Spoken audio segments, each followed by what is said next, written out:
Radio Ipsa, जो कहे दिल की बात।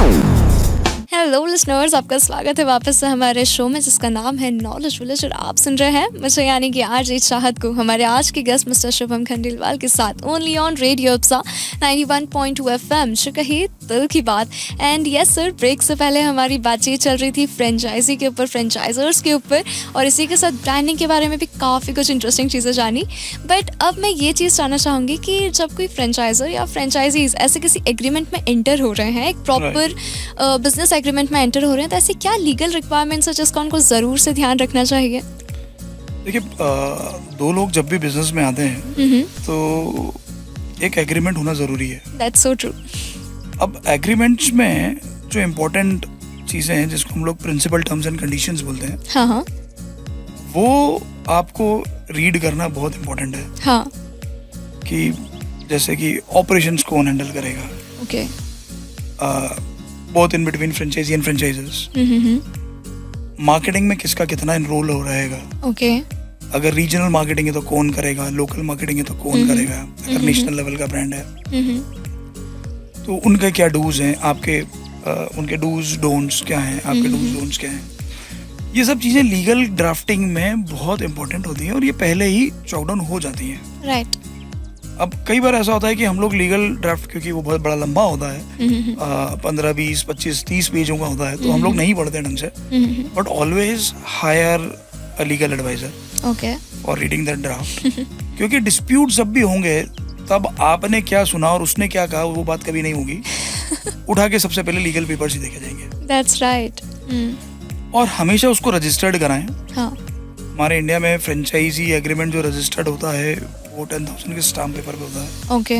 कई लोग वो स्टाम्प ड्यूटी बचाने के लिए वो रजिस्टर्ड नहीं कराते हैं, ओहो। जो कि बाद में बहुत गलत है। और हाँ। आपको कहीं ना कहीं फिर जब भी डिस्प्यूट होगा तो वो जब आप उसको लेके कोर्ट में जाएंगे हाँ। तो विद द पेनल्टी आपको पे करना ही पड़ेगा। ट्रू। एंड पेनल्टी तो चलिए बात की ठीक है, पहले कोई एक्सेप्ट ही नहीं करेगा कि आपका बिजनेस एग्जिस्ट भी करता है इसमें। डेफिनेटली, क्योंकि अगर आपके पास में एग्रीमेंट्स नहीं है, हाँ। आपके टर्म्स एंड कंडीशंस क्लियर नहीं है, हाँ। तो कहीं ना कहीं वो एडमिसिबल तो नहीं होगा। बिल्कुल। तो आप सबसे पहले एग्रीमेंट जरूर लें। हाँ। सबसे इम्पोर्टेंट तो वो है, उसको ध्यान से पढ़ें और उसमें क्या प्रिंसिपल टर्म्स एंड कंडीशंस है, legal liabilities even in food business, हाँ। क्योंकि फसाई बहुत इंपॉर्टेंट रोल प्ले करता है जो फूड एडमिनिस्ट्रेशन होता है। हाँ। तो कई बिजनेस में जहाँ पे ऑपरेशंस जो हैं वो ब्रांड हैंडल करता है, हाँ हाँ। तो वो लीगल लायबिलिटी ब्रांड की होती है। That's right. और अगर जहाँ पे वो फूड जो प्रोडक्शन है या जो किचन है वो फ्रेंचाइजी के अंडर में होता है तो वो लायबिलिटी फ्रेंचाइजी की हो जाती है। ओके। क्योंकि जो फूड डेवलप कर रहा है उसी की वो लायबिलिटी है। हाँ। ट्रू। तो ये सब चीजें ड्राफ्ट में प्रॉपर हैं या नहीं है, otherwise you have to face the consequences. That's so right. That's GST important role है। जीएसटी में मैंने देखा है कि कई बार नहीं ब्रांड्स का क्लियर है, नहीं है, वो लोग नहीं पढ़ते हैं, बाद में उनको पता चलता है कि यार वो जीएसटी की लायबिलिटी तो हमारी थी। तो ऐसा भी हो जाता है, तो आपको ये सब चीजें पढ़ना बहुत जरूरी है। That's so true.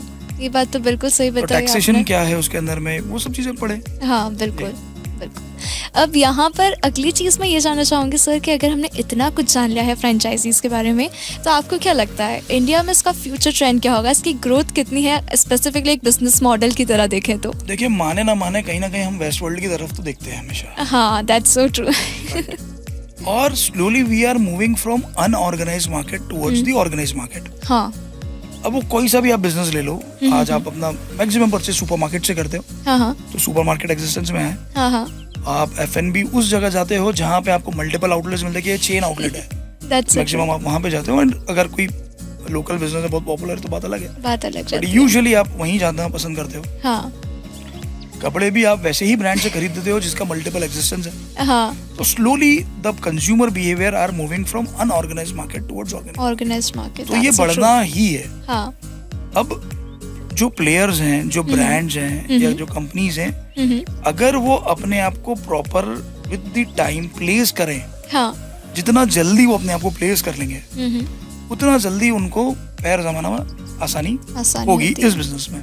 बिल्कुल सही बात है। और नेक्स्ट 10 इयर्स में मुझे लगता है ये और मल्टीफोल्ड बढ़ेगा ही बढ़ेगा। वाओ। सो यस, हम हमारी कंट्री इंडिया में ये चीज़ ज़रूर से ऑब्जर्व कर सकते हैं नेक्स्ट 10 ईयर्स में कि वहाँ पर ढेर सारी ऐसी ब्रांड्स दिखेंगे जो शायद फ्रेंचाइजी बिजनेस मॉडल पे रन कर रही हो। या डेफिनेटली। और मैं तो यही चाहूँगा, बिकॉज हम लोग इंदौर में बैठे हैं इंदौर भी कुछ ऐसे ब्रांड्स दे दुनिया को हाँ बिल्कुल। जिसको देख के आपको प्राउड फील हो हाँ कि कल को आप अगर कहीं आउट ऑफ इंडिया जा रहे हैं और वहाँ पे आपको इंदौर बेस्ड ब्रांड मिल गया तो आपको बड़ा मजा आएगा कि यार ये ब्रांड हमारी सिटी से। अब आप खुद सोचिए अगर हमारे इंदौर का अचार वर्ल्ड वाइड बिक रहा, वहाँ पे सेल हो रहा, so what will be our experience. हम वहाँ पे जाके क्या बोलेंगे, अरे अरे ये तो हमारे इंदौर का अचार है, वहीं का टेस्ट है। डेफिनेटली मतलब एक प्राउड फील तो होता है बिल्कुल आपको कि भाई ब्रांड बेस्ड है। और मुझे लगता है हमको एक कहीं ना कहीं ब्रांड्स को प्रिपेयर भी करना चाहिए कि वो बाहर निकलें। और मैं बोलता हूँ कि ऐसे ब्रांड्स निकलें जो इंदौर में ऑलरेडी जिनका नाम बहुत अच्छा है। That's so right. और कहीं ना कहीं उनको साल हो चुके हैं, 15, 20, 25, 50 साल या कई जगह जनरेशन हो गई हैं उनको बिजनेस करते हुए, बट वो स्टेप आउट नहीं कर पा रहे हैं। तो उनको स्टेप आउट करना चाहिए। बिल्कुल, ये बात तो आपने बिल्कुल सही बताई। अब यहाँ पर हमने एक इतनी ढेर सारी चीज़ें जान ली आपसे, बट एक लास्ट सजेशन आपकी तरफ से क्या होगा जो हमारे लिसनर्स के लिए बहुत हेल्पफुल हो सकता है? अगर हम लोग फ्रेंचाइजीज की बात करें तो for the investors, if you are investing in companies तो उनको रिसर्च काफ़ी अच्छे से करें और जल्दीबाजी ना करें। मैंने देखा है कि हम लोग इन्वेस्टमेंट में कभी जल्दीबाजी कर देते हैं। आप एक बिजनेस में इन्वेस्ट करते हो, उसका ROI आता ही नहीं है और आप दूसरे इन्वेस्टमेंट की तैयारी चालू कर देते हो। तो ये गलत है। अगर आप एक कंपनी के साथ में काम कर रहे हैं तो सबसे पहले देखिए कि वो कंपनी आपको सपोर्ट कितना कर रही है, मार्केटिंग में कितना कर रही है, ऑपरेशनल सपोर्ट कर रही है। और फिर आप देखिए अपॉर्चुनिटी छूटती नहीं, बस नहीं निकलेगी। आप भूल जाइए कि बस निकल जाएगी और आप पीछे छूट जाओगे। वो जो फोमो क्रिएट किया जाता है ना, बिल्कुल, वो सिर्फ आपके माइंड में क्रिएट होता है फोमो। That's so true. तो उसको लेके आप बिल्कुल जल्दी ना करें। एक ब्रांड जाएगा तो दूसरा आएगा। बिल्कुल। और देखिए अपने कैपिटल से प्यार करें। अपने पैसे से प्यार करें। बिल्कुल। किसी के ब्रांड से प्यार ना करें। बिल्कुल, that's so right, that's so right. जब अपने पैसे से प्यार होगा तो उसको ग्रो करने की अपने आप इच्छा बढ़ेगी। That's so right. अब सर यहाँ पर obviously I would first of all like to thank you कि आपने हमारे लिए टाइम निकाला। थैंक यू सो मच कि आपने भी मुझे यहाँ बुलाया। And I really believe it कि हमारे लिसनर्स को भी बहुत ज़्यादा इंटरेस्टिंग लगा होगा ये शो एंड आपके भी बहुत डाउट्स क्लियर हो गए होंगे। बट आज के शो को तो हमें यहीं पॉज करना पड़ेगा। मैं यानी कि आज चाहत तो बहुत जल्द आप सभी के साथ और भी ढेर सारी बातचीत करने आऊँगी। नेक्स्ट टाइम वापस से हमारा ये बहुत स्पेशल शो नॉलेज विलेज लेकर, जब तक हम सर को बाय बोल देते हैं। तो thank you so much sir for coming in the show. Last time अपने लिसनर्स को भी बता दूँ कि अगर आपको भी ब्रांडिंग से कुछ बहुत ही स्ट्रॉन्ग स्ट्रेटजीज जाननी हो ना तो ज़रूर सर से कॉन्टैक्ट करिएगा। इनका नाम है मिस्टर शुभम खंडेलवाल और भी डिटेल्स आपको आगे चल के पता चल जाएंगी। Thank you so much. Thank you, Chahat, and thank you all your team for inviting me in your show. बिल्कुल. And giving me this privilege to talk on these things. Thank you. So listeners, अब समय हो गया show को यहीं pause करने का, but next time दोबारा से मिलती हूँ। जब तक आप सुनते रहिए रेडियो इप्सा 91.2 FM, जो कहे दिल की बात। 91.2 FM पर आप सुन रहे हैं रेडियो इप्सा।